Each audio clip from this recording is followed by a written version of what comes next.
Guys, what's up? What's up? It's been a while since I've gone live because I've been sick. I've been really sick for the last 3 to 4 days. Just got myself a cold and yeah, had a bit of fever, but well, now I'm on the rise again. And I wanted to speak about something quite relevant to my current situation, and that is about me coming to discover human design. Uh, as those of you who follow me know that I'm an astrologer as well, besides being a full time musician and working as an affiliate marketer. So while astrology has been my forte in terms of dissecting the spiritual realm and helping people with their day-to-day struggles, you can say, or quests, if you will. uh Human design is something that I've come across recently, and there is something which I feel like a lot of people might have problems with. Those who come from the astrology background, is that it could radically be different. Your chart could radically say something else, and it's some of the things which I uh, took a while to get to terms with, to realize that what do you do when your human design is like so different from your astrology chart, but still energetically it does make sense. It makes perfect sense energetically, but not in terms of how the life design works in terms of astrology. So with all these complicated things going on, like how do you make sense of two different schools of thought, two different ways of analyzing your own self, and how do you come up with a point of reference which you can use, which is healthy, as well as a you can say method or way of going about solving your inner struggles and fighting with your inner demons, if that's what you're into. So uh while like my astro chart, for example, has is completely fire dominated. Like the sun is in a fire sign, the ascendant is in the fire sign, and the sun is in the first house in the fire sign, that's Sagittarius, and the moon is in Aries. And even in the adult chart, that's the ninth harmonic.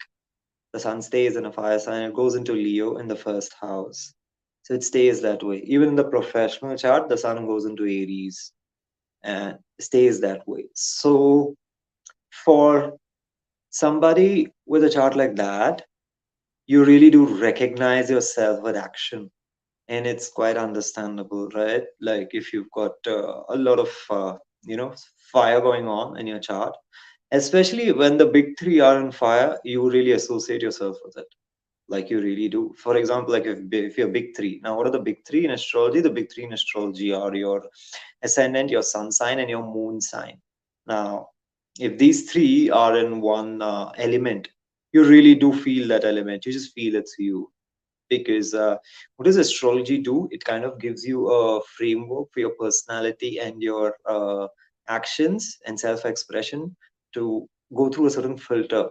And while associating can be seen as bad, but I would always see it as positive, because you get a point of reference to then act out from.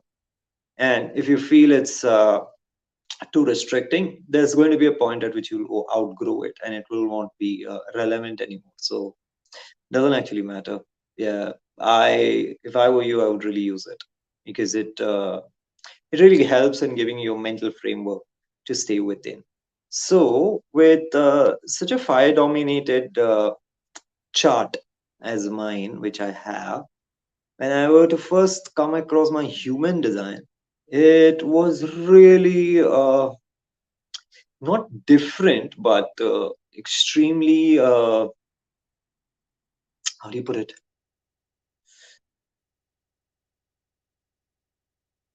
Did is it took my chart more into the realms of where my Pluto actually is. I have Pluto conjunct Mercury precisely at 23 degrees in Scorpio in the 12th house. And though I'm a fire sign, and though I'll just pull out my chart, I guess. It's just easier to talk. Yeah, so yeah, that's the astro going on. So as you can see, the sun and the north node and yeah, the ascendant are in Sagittarius. They're all conjunct out there, and the moon is in Aries in yeah, the fifth house. So with all of this going on in the fourth house, sorry, in some systems it goes to the fifth. So with all of this going on, like I really do associate with fire. I really do associate with action, with instigation, and when I see my human design chart, it kind of totally puts me into the realm of where my 12th house is. In fact, that is, I've got Mercury and Pluto going on in the 12th house in Scorpio. And that is kind of where human design feels like it's putting me. I'll just share my human design out here now. Now, what happens with human design here is that when I first came across my chart, I realized that I've got these two things highlighted. That's my ajna, that's my third eye, and my throat, that is my communication. And literally, the whole other chart is empty. So, yeah, I am a mental projector when it comes to human design. I'm a mental projector. Now, when I came to kind of terms with, we'll pull that up again. Yeah, when I came to terms with this, one of the first things which I started to realize immediately is that my human design feels more and more like my Pluto in my 12th house. Now, why is this significant? If you're somebody who knows astrology deeply enough, you will know that a planet in the 12th house, especially if it's a power planet like Pluto or the sun, or you've got the, not even Mars actually, I would just put Pluto or the sun in that, or moon in that area. If you've got your sun, your moon, or your Pluto going on in the 12th house, or even Jupiter or Saturn, if it's in the right kind of sign, yeah, it'll have an impact. So, yeah, if you've got these power planets, these really important planets going on in the 12th house, what do they actually say? What is the 12th house? The 12th house is the unmanifested in astrology. So, what's happening is that this planet is kind of going into recycling. It was shining perfectly and expressing itself in a previous episode of your life, if you want to call it a past life, or if you want to call it the beginning of your current lifetime that you're in, or in just a few transits ago as well. Though it doesn't work that way, I'm just trying to make it a little bit more easier to understand. It's generally like a past life, because yeah, planets don't move that fast through the houses because they're not transiting. This is natal charts. Okay, so if you've got a planet in the 12th house, most likely it was once very powerful, it was once very expressive, and now it's come to a state where it's just resting. It's just done its bit. It's just had its time in the sun. It's just expressed, or it's just tired. Sometimes it's just hurt. This happens as well. Like, it's had a bad episode and it's hurt, and it's gone down to the 12th house, which is the house of asylums, which is the house of isolation, which is the house of meditation, which is also, yeah, the house where you get addicted to substances and alcohol and all of that, because that again is an escape, right? So, not in everybody's eyes, but yeah, I try to stay away from that. I don't want to comment on it because there's multiple views on things like these. So yeah, so all of these which represent the 12th house on a planet, an important planet's going there. What it's saying is, once it was powerful, or once it was dominant, or once it was expressive, and now it's not. So it's going through recycling, and it's getting recycled so that it can again come back even more stronger. It can come back even more ferociously. It can come back and can shine even more brighter. So a planet in the 12th house, essentially, if you look at it without the scale of time, is actually a planet which is already expressing itself in your future. Now, what does that mean? Like maybe 30 years from now, or 20 years from now, or even 10 years from now, that planet's already like maturing and expressing itself. It's expressing itself in probably house number 1 to 11, any of those, houses, because they're the manifested houses. The 12th is the unmanifested. So it's already happening in the future. So the future is kind of pulling you towards that state, that place in space and time where this planet is flourishing in its absolute grandeur. So just look at it this way: you're in 2000, what is it, 23? Yeah, just look at it this way: that in 2033 or something, this 12th house planet's shining absolutely brightly. It's doing absolutely amazingly well. Now, since time moves linear and forward, your current reality in 2023 is being pulled towards that reality in 2033, where this so-called 12th house planet of yours is going to be expressing itself completely. So in order for that reality to happen, in order for that to actually happen, you are thrust towards paying attention to it. You're thrust towards nourishing it. You're thrust towards taking care of it. You're thrust towards curing it if it's hurt, or preparing it if it's not hurt. It's ready to come and take up center stage. So whatever it is, your attention's kind of drawn to that planet because that planet needs attention. It's come back home to rest. You need to take care of it. You need to take care of a planet in the 12th house. You just have to. There's just no other way. You just have to take care of it. It's just come there to rest. So with human design, what I really found interesting is that it goes right to the heart of the matter. It doesn't even consider my sun. It doesn't even consider my ascendant. It doesn't even consider all the fiery shit that's going on, because that's all right now.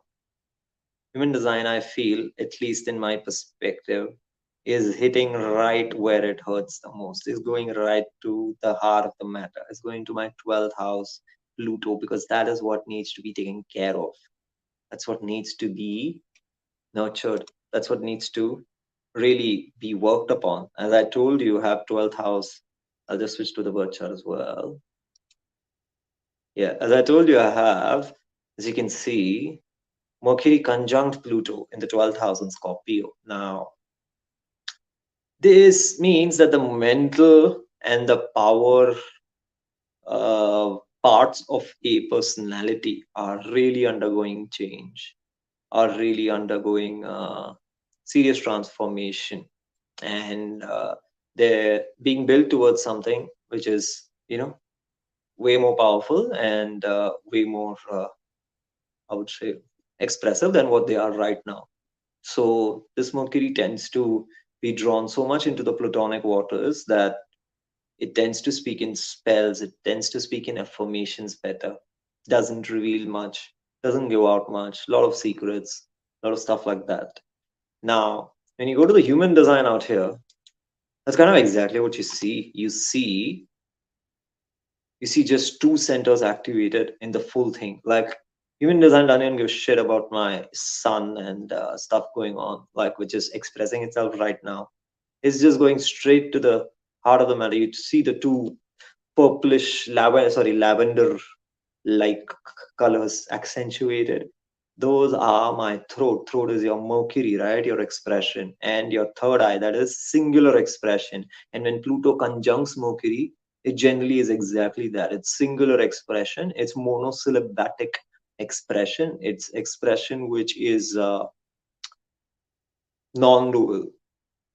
Now, what does non-dual again mean? It's expression which is the nature in which spells are cast, in which affirmations happen. Affirmations are not done by writing 1,000 words. Affirmations are done by writing 4 words in a certain specific order, that they have a serious impact because of their juxtaposition. Same with spells. Spells are not cast by bragging about forever. They're cast in very condensed molecular ways of setting up alphabets and words in a certain juxtaposition that they have the impact that they are supposed to. And With this Mercury and Pluto going on in astrology, I see the same kind of pattern going on in the human design as well, that only that part is actually accentuated and like the rest is just empty. It's empty to the point that it's almost like it just doesn't matter. So when I started to look at human design, I was like, oh shit, this thing, it's not even considering anything else. It's like, how would you put it? Like, let me think about it. Like I had a, I had a friend slash mentor of mine who was, largely responsible for my art education as well. So when he would draw, right, like when he would draw portraits, they were not self portraits. I mean, they were not regular portraits. They were not so much bothered about your physical layer.